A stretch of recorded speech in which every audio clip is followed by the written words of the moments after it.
ये है दुनिया का सबसे खतरनाक और पावरफुल पॉइंट।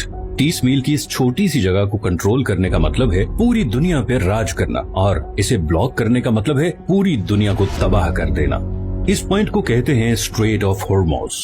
स्ट्रेट्स असल में समंदर के ऐसे पतले हिस्से को कहते हैं जो दो बड़े समंदरों को जोड़ने का काम करते हैं। अब ऐसी क्या खुसूसियत है इस 30 मील की छोटी सी जगह में जो इसे इतना पावरफुल और इम्पोर्टेंट बनाता है?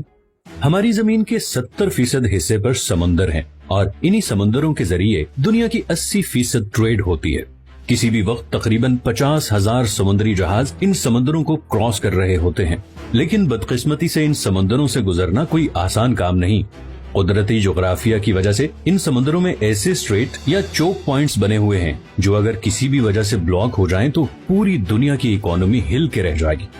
यही हुआ था मार्च 2021 में, जब एक कार्गो शिप सुएज कनाल में 6 दिनों के लिए फंस गई थी और पूरी दुनिया को $10 बिलियन का नुकसान उठाना पड़ा।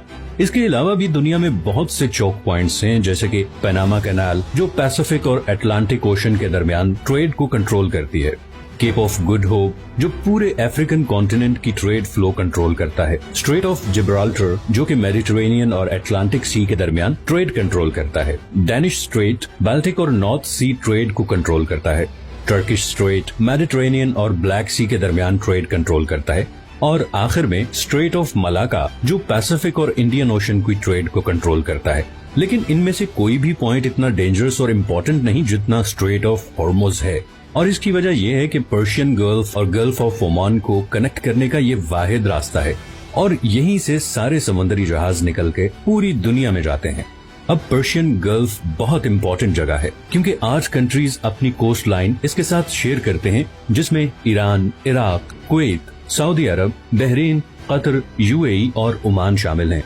इनमें से 4 मुल्कों के लिए बाकी दुनिया से कनेक्ट करने का वाहिद रास्ता ही स्ट्रेट ऑफ हॉर्मुज़ है। अब अगर आप मिडल ईस्ट के बारे में थोड़ा बहुत जानते हैं तो ये आपको पता ही होगा कि मिडल ईस्ट की पहचान उसका तेल है। ये तेल आज भी हमारी दुनिया का सबसे बड़ा एनर्जी सोर्स है। पूरी दुनिया की 33% एनर्जी कंजप्शन तेल से होती है, चाहे वो ट्रांसपोर्ट के जरिए हो जैसे कि गाड़ी, ट्रेन, जहाज या फिर बिजली बनाने वाले पावर प्लांट्स। इन तमाम सेक्टर्स में 70% ऑयल इस्तेमाल होता है। अब ऑयल का मसला ये है कि ये दुनिया में बहुत कम जगहों पे पाया जाता है। इस सर्कल में दुनिया का आधा तेल इन 8 कंट्रीज के पास है, और बात सिर्फ यही खत्म नहीं होती, बल्कि दुनिया के 40% नेचुरल गैस रिजर्व्स भी इसी सर्कल में मौजूद देशों के पास हैं। अब नेचुरल गैस तेल और कोयले के बाद दुनिया का तीसरा सबसे बड़ा एनर्जी सोर्स है। ब्रिटिश पेट्रोलियम के मुताबिक ईरान के पास दुनिया में सबसे ज्यादा गैस के रिजर्व्स हैं। तो हम ये कह सकते हैं कि पूरे पर्शियन गल्फ में तेल और नेचुरल गैस के इतने ज्यादा जखायर हैं जितने शायद हमारे पूरे प्लेनेट पे कहीं नहीं, और इसीलिए पूरी दुनिया की 15% एनर्जी सप्लाई इसी पर्शियन गल्फ में मौजूद कंट्री से आती है।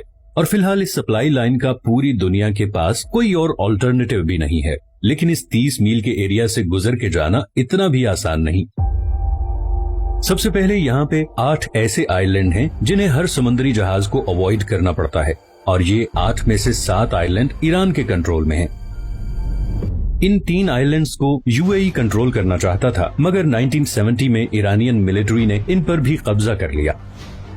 इस सारे एरिया पे तकरीबन ईरान का ही कंट्रोल है। दूसरा, ये जो रेड हाईलाइटेड एरियाज आप देख रहे हैं, यहाँ पर समुंदर कम गहरा है और ऑयल टैंकर्स के लिए यहाँ से गुजरना तकरीबन नामुमकिन है। इतनी मुशक्कत के बाद पर्शियन गल्फ से निकलने वाला मेजॉरिटी तेल ईस्ट एशिया की तरफ जाता है, जिसमें से 76% तो सिर्फ 5 कंट्रीज के पास जाता है। सबसे पहले आता है चाइना। चाइना दुनिया की दूसरी सबसे बड़ी इकोनॉमी है और दुनिया में सबसे ज्यादा पेट्रोलियम इम्पोर्ट करने वाला मुल्क है। चाइना की टोटल पेट्रोलियम इंपोर्ट का तकरीबन 45% इसी स्ट्रेट ऑफ हॉर्मुज़ से गुजर के आता है। जापान दुनिया की तीसरी सबसे बड़ी इकोनॉमी है जिसे अपनी 100% एनर्जी इंपोर्ट करनी पड़ती है, और इस 100% इम्पोर्टेड एनर्जी सप्लाई में से तकरीबन 80% इसी 30 मील के चोक पॉइंट से गुजर के आती है।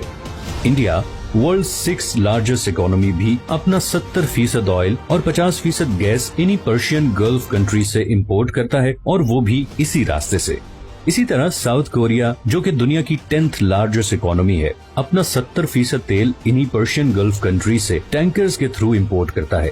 जो उसी 30 मील के स्ट्रेट ऑफ हॉर्मुज से गुजर के आते हैं। तो अगर ये 30 मील की छोटी सी जगह किसी भी वजह से लंबे अरसे के लिए ब्लॉक हो जाए तो दुनिया की दूसरी, तीसरी, छठी और 10वीं इकोनॉमीज बिल्कुल कोलैप्स कर जाएंगी। और इसी तरह पर्शियन गल्फ में मौजूद इन तमाम 8 कंट्रीज का सोर्स ऑफ रेवेन्यू भी खत्म हो जाएगा और एज अ रिजल्ट पूरी दुनिया में एक जबरदस्त इकोनॉमिक क्राइसिस आ जाएगा। इसीलिए ये जगह दुनिया का सबसे खतरनाक और इम्पोर्टेंट चोक पॉइंट है और इसीलिए दुनिया के सारे सुपर पावर कंट्रीज की इस पे कड़ी नजर होती है। अमेरिका ने भी इसीलिए यूएई, ओमान, इराक, सऊदी अरब और बहरीन में दर्जनों मिलिट्री बेसिस बनाए हुए हैं ताकि वो ईरान पे नजर रख सके और ऑयल की स्मूथ सप्लाई को यकीनी बना सके। दूसरी तरफ ईरान पहले ही किसी भी जंग की सूरत में कई दफा ये स्ट्रेट ब्लॉक करने की धमकी दे चुका है और अगर ऐसा हो गया तो न सिर्फ ग्लोबल इकोनॉमी हिल के रह जाएगी बल्कि ऐन मुमकिन है कि वर्ल्ड वॉर 3 की भी शुरुआत हो जाए। अगर आपको ये वीडियो पसंद आई है तो इसे लाइक और चैनल को सब्सक्राइब जरूर कर लें और अगर आपके पास कोई सजेशंस हैं तो कमेंट में जरूर बताएं। मैंने अभी बहुत से इंटरेस्टिंग टॉपिक्स पे वीडियोस बनानी है तो आपकी सपोर्ट बहुत जरूरी है। अपना ख्याल रखिएगा, मिलते हैं नेक्स्ट वीडियो में।